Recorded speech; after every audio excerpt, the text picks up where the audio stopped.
Yeah. Bow.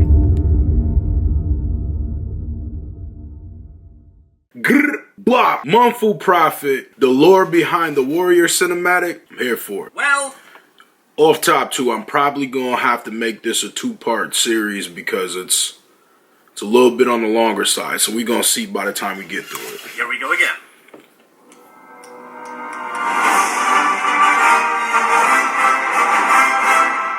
Everyone was aware that Riot was probably going to release a cinematic just like they have at the beginning of Season 9. I was a bit skeptical because they just released a cinematic for Senna, and I thought their resources were already spent. But here we are now. Bunch of nerds gathered around the video, ready to debate the significance of Garen not being able to tie a proper knot. So just like we went through the entire cinematic release last year, we are going to explain what is happening in this cinematic too. But this time, we know the cinematic is tied to the story. Last time it was only a speculation. So now that we know there is a connection, we should only wonder about to what degree is the cinematic canon. But enough dilly-dallying, I know you're all hungry for information. So let's get started. I'm liking this. Begins with the shot. We gonna call this series The Road to Understanding League of Legends. That's what we gonna do something of the sort. I'm gonna figure out the name and we gonna, you know what I mean? We gonna dig deeper into this stuff. Maybe I'll check out some of this other guy's stuff too. Shot of a Demacian castle in the northern mountains. We know this is still in Demacian territory because the castle has Demacian architecture. If it was outside Demacia, it would have to be a barbarian outpost that was overtaken by Demacians. Don't worry, there is a reason why I'm talking about this nonsense. Okay. As the shot gets closer to the inside of the castle, you may notice only a single massive gate with nothing else around. That might be because this isn't a castle where people would live. But rather, from further away, it all looks like a fortress. I was about to say that. The mountains, which, if you remember Sylas' latest story, makes a lot of sense.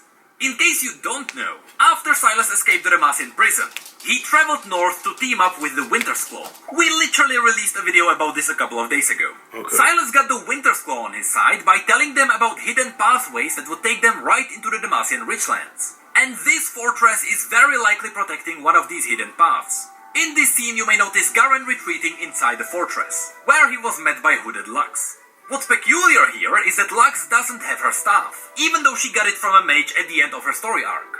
And unfortunately, her missing staff isn't really explained at all. It might seem like she doesn't have her staff with her because she's hiding that she's a mage. But that is not exactly the truth, as you'll see later.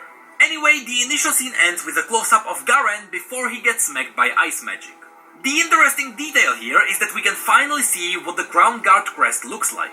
I always thought it was supposed to... Okay, this is dope, because he's really putting me on a lot of game right now. Like, this is a lot of stuff that I sometimes ask, and I get through comments and stuff like that, but I'm getting a real deep, rooted thing through him. He's breaking down every aspect of this video. I like this. Supposed to be the eagle crest that players got as an icon. Okay. And when Garen showed the Crown Guard crest in the comic, I thought that one was just a lazy rendition of it.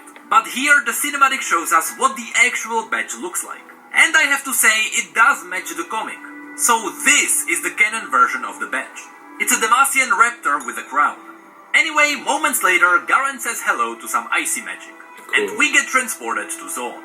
Immediately at the beginning, you can see the Piltover sigil. So right now, we are actually not in Zone. We are in Piltover, which is very important. Okay. It means that the Zonaite goons we see here broke into a Piltover facility. It's not any kind of a noble house because the people they kicked in the face aren't dressed particularly well.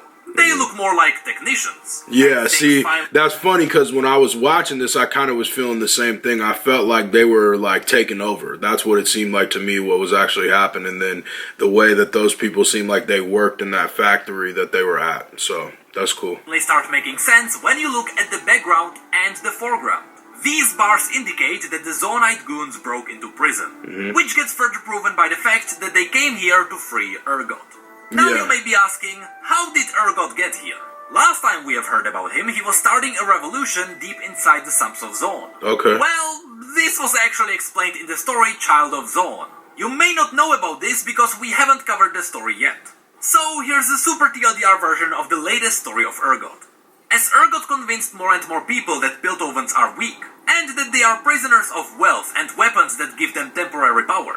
As a side of... See, that's dope. I didn't even notice this. Just to pause right quick. I didn't even notice my man right here. It looks like he's branding him. That's crazy. I didn't notice that detail watching the video. In fact, he slowly started his own religion. Urgot wasn't just a powerful man. To his followers, he was an idea. An idea that people shouldn't live in dirt just because they were unlucky in life. They should live good lives because they have the strength to do it. This meant that anyone who blindly ran after wealth was an enemy to Urgot and his followers. This included rich barons too.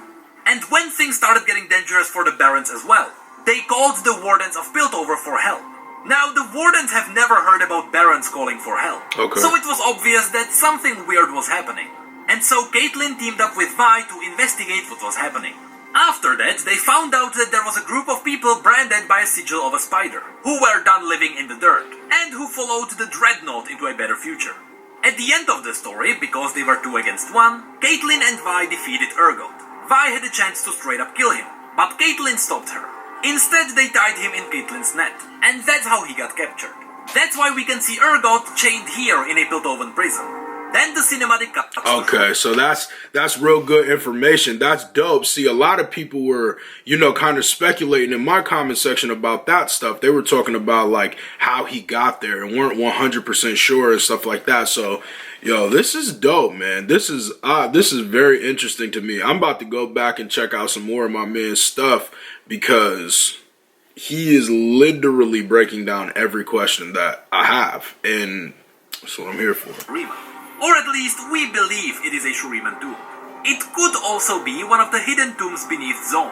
Because not only do we know that Zone used to be called Oshrava Zone, which was an ancient Shuriman port city, but Ezreal already had a story where he traveled to the hidden places beneath Zone. Okay. So this part of the cinematic might be a reference to that story.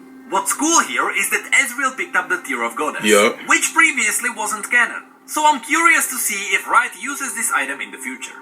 Of course, after Ezreal takes the artifact, it activates a defense mechanism, which in this scene is a swarm of voidlings. Interestingly enough, in the story where Ezreal traveled beneath Zone, he also released a swarm of weird insects. So again, this might be a reference to Oshrava Zone. But I still believe this is Shurima, because later there will be a character hinting towards it. Next we cut back to the Demacian castle. It turns out the magic that blew Garen away did come from Sylas. Which makes things super cool. Because this also proves that this castle is protecting a hidden pathway to Demacia. That's the reason why Sylas came here. See, now I understand why people are so excited for this season of the game. Because now it seems like they getting real deep into this. Yo, Riot is genius, bruh. They got this. They got this on lock. Because, this is a movie. You know what I mean? You know how I always talk about one of the animated series, which I know is coming. We're going to get to that. But this is real. It's real deep. You know what I mean? This is like real introspective stuff. He promised it to the Winter Scroll tribe, which is also why we can see a bunch of Winter Scroll warriors rush in from behind him. Then there is another cut back to Ezreal. As he blinks over the voidlings, you can see light in front of him, which would suggest that's the exit. Okay. The thing is, I don't think this kind of light would be present in the depths of Zone. Right. So once again, it's a hint that we are in Shurima right now. One thing I didn't previously mention were the 2 statues next to Ezreal. These are statues of the Emperor's Guard, aka the soldiers Azir can summon in the game. But these statues can be present anywhere in Shurima's territory. And as the defense mechanism locks Ezreal in, suddenly we are back in Zone, or Piltover. Hiram said that Riot missed out on a clever detail. Urgot's followers are supposed to be branded with the mark of a spider, and I don't think any of these have that mark on them. So either Riot missed out on a cool detail, or these goons were mercenaries paid to free Urgot. Either way, as the first one gets captured in a net, we get a shot of Caitlyn. I don't know if this was intentional, but this scene heavily reminds me of her splash art. But then, as Vi steps in from the shadows, we get a scene where the music legitimately gave me chills. Facts. And that's one thing that I noticed that they changed with this where I'm gonna sorry, bro. That's what we getting today. But this is where I noticed that the song was a lot different. They actually had remade the song and it was completely different people. It was like an orchestrated version, which was super dope. Now, I'm really, really liking this series, man. The lore behind the war cinematics, we gonna get into part 2 with the, you know what I mean? Tune in, man. Like, comment, subscribe. Grr, bow.